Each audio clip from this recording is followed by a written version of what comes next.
Birthday ng anak ko ngayon guys, kaya magkatay ako ng dalawang manok na nag-isa. Dalawang manok ito guys, itabi muna natin ang isa at hahasain natin ang mga kutsilyong gagamitin natin sa pagkatay ng mga manok. Make sure lang na nakatali yung paa ng mga manok para hindi ka mahirapan sa pagkatay nito.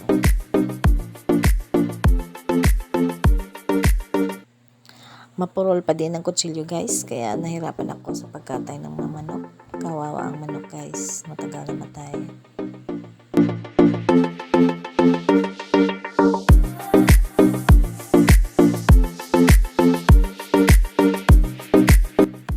Tiyaking patay na ang manok guys at itabi na ang isa.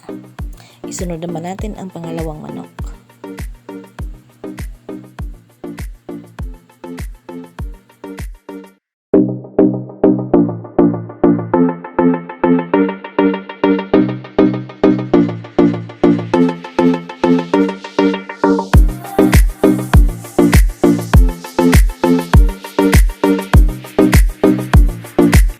Okay, kumukulo ng tubig natin guys. So, pwede na itong lagay ang mga manok na kinatay ko.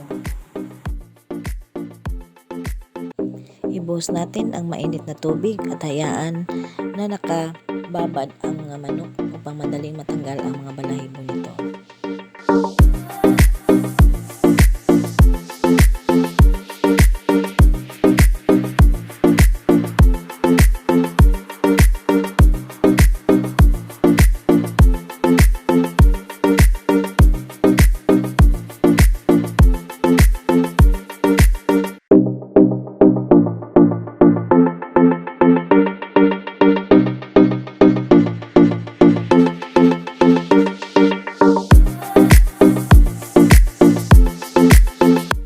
Ayan, tapos na at hiwa-hiwain na natin upang mahiwalay ang mga parte ng mga manok.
Ayan, ihiwalay na natin ang mga paa at bitukan ng mga manok guys. Linisin ito at lutuin para sa mga aso at pusa.